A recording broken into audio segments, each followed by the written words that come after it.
thank you so much for doing this interview with me. My apologies for folks who are watching this whole interview on Rudy Blair Entertainment Media. I got here late. This gentleman was able to sit and wait for me. He's got sessions to do later on, but he still took the time. And when we met, he got up, said hello and everything. I'm the one feeling bad, but man, I don't know. You still got the smile going on, man. It must be because you got great music out there, and congrats on that. Oh, thanks so much. Yeah, the single has been out for a little while. Better Not Let Me Down. New record.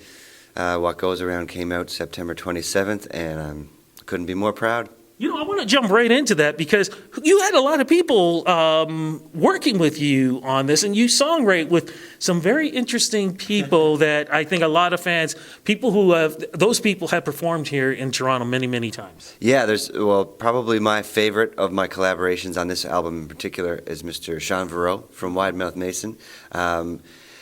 Working with Sean was one small example, I guess, for where the album name comes from, What Goes Around. Because when I was coming up, I was a big fan of Wide Mouth Mason and a big fan of Sean. And then I got to meet him, and suddenly we're friends. And then I get to play with Wide Mouth on a tour a couple of summers ago. And then I'm writing all this music with him, and then he plays on my album. So it's literally a full circle, musical thing. I love it. I love it. And East Coast, what do they call it again? I'm trying to think. The East Coast. Oh, the East Pointers? East Pointers. East Pointers, yes. Yeah, right. East Coast is, I work with so many people on the East Coast, so it's kind of hard to figure that one out. So I've been friends with Tim Chasen for many years, and we've written 20 plus songs, all on Skype, never ever written in the same room. Wow. Yeah. We keep joking that maybe one day we'll go to Nashville together and get separate hotel rooms and write on Skype and then meet for supper later on. Is David Doyle involved in this too, in this one? Yeah, David and I wrote a really heavy tune about a heavy topic. It's about a sexual assault case, really. And it was really hard to write, but her and I, we powered through, and we're super proud with the song. And yeah, it's a powerful piece. Incredible, man. I want to get a little bit into the career because you're a soul artist, man. And it's one of those where you kind of go, I'm listening to the music, I'm looking at the dude. I'm listening to music. How did these two connect? How did this all connect with you with the love of music, soul music? Well, I think, growing up, like anybody, we listened to our parents' record collection, right? And like my dad had a bunch of blues rock. So when I was growing up, when everybody else in Newfoundland was learning about like jigs and reels and stuff, I was learning about Eric Clapton and ZZ Top and this kind of stuff. And I loved it so much that I dug deeper and deeper to like the roots of, blues and ragtime and jazz and like roots American music. And then came up on a different branch of the tree, I suppose, to soul music. And once I discovered Stevie Wonder, I stopped. There you go. Oh, songs of the keys of life. Here we go. Were you then kind of like the standout? Because as you said, and I remember back then too, especially because interviewing a lot of the East Coast artists, because they were implementing that sound with their music, whether it be pop, rock, or whatever else. And then here you are going in a different direction. Were you kind of like the standout, almost like, if I say this as respectful as possible, the freak of nature, if you know what I mean? Right. Yeah. Well, it's done me some favors and done me some. It's been a struggle as well, being like the only guy really doing what I do. Mm-hmm. There are some other artists doing soul music on the East Coast for sure, but for a while, I was one of the only sort of, I guess, visible guys doing it, which was cool, but.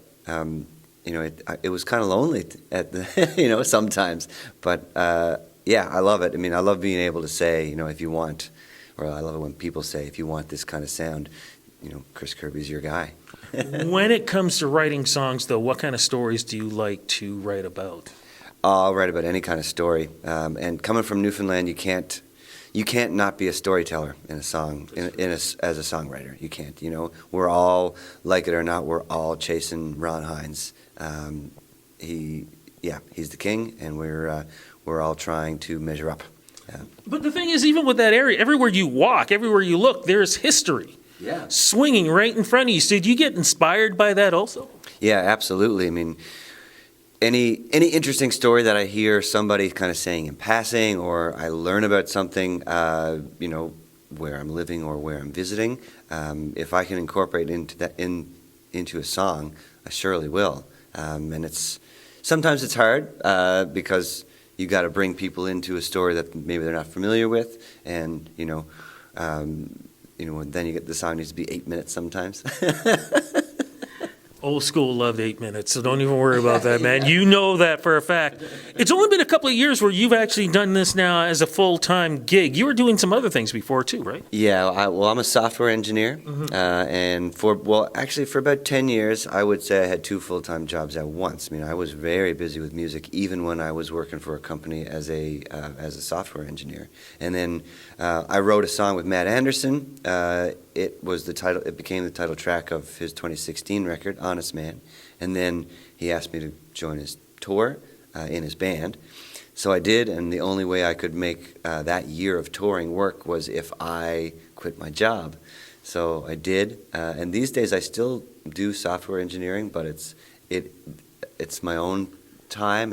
I make music software, and it's gone from my first job to my side job, which is pretty cool to be able to say music is my day job and engineering is actually my side job. I want to go a little bit into that because there are a lot of people probably out there right now in that same position and trying to figure it out. Yeah. What was it like sitting there and going, okay, look, I got money coming in, but here's my passion that might not bring in money. Like, what do I do? What was that like? And then what clicked to say, okay, this is my decision? It was easy. I called my dad, and my dad said, I just got the call to go on the road with Matt. I don't know what to do. I gotta quit. And Dad said, well, you have 2 options, I guess. You can quit and you can go on the road and you can have a great year, and it might be it might be tough after that, or you can stay in your job and be miserable. All about being happy, man. Absolutely. Happiness is worth more than money. There you go. Exactly. This album. Again, give us the name of it and the inspiration behind it. So the album's called What Goes Around, and a lot of people involved that I've been fans of for a long time. Sean Varro, we mentioned, Dabnett Doyle, Corey Tetford from the band Crush, and Alan Doyle. And Gordy Sampson's involved, a bunch of friends on the East Coast, too many to name. And my brother engineered it, my old band from my whole career. I went back to Newfoundland to record with them. So everything just felt like a full circle thing, and that's why I called it What Goes Around. Major people behind there, man. Major people. What's the latest single, and what's that about, please? The latest single is called Better Not Let Me Down. I wrote it with a great writer and a friend, Michelle Bensamin from the band Cave Boy. Yeah, they're awesome. God. Yeah, and Michelle is so cool to work with. Killer musician, killer writer. And we met, so we wrote it about our experience at this writing camp that we met at in LA, which started the day one of the writing camp was the day after the U.S. presidential election in 2016. So the song is about the sort of tension that we felt in the air, and it's not an anti-Trump song, but it's more of it's an account of, what's just in the air, what's still in the air in the States, and kind of a call to action for anybody with power, be they at the top or even just with voting power, to not let down the people that they're responsible for. I hope you're not going to let us down and tell me there's no tour happening. Is there going to be a tour happening with this? Well, I'm on tour right now. I'm doing a few gigs around Ontario, and then I go to Saskatchewan for 3 weeks with a buddy of mine from Newfoundland, Nick Earl. We're doing a duo tour where we're kind of learning each other's songs, which is going to be super cool. That's it for this, well, I guess 2019 touring. I do one more gig in Halifax when I go home, and then I'm planning on stuff for the winter. So I'll be back as soon as I can. So it's in planning right now. So whether we need you for music or for software, social media is the place to go. Where do we go to follow you? Right. So my website is chriskirbyonline.com, and then on Facebook, I'm Chris Kirby Music. On Instagram and Twitter, I'm Chris Effin Kirby. I won't spell that one out, but it's good enough, man. Yeah, that's it. Fantastic. Look, thank you so much for doing this interview with me. Let's do this again too, man, when you got more music happening. But congratulations on your choice, and congratulations for giving us great music. Hey, thank you very much. Thanks for making the time for me.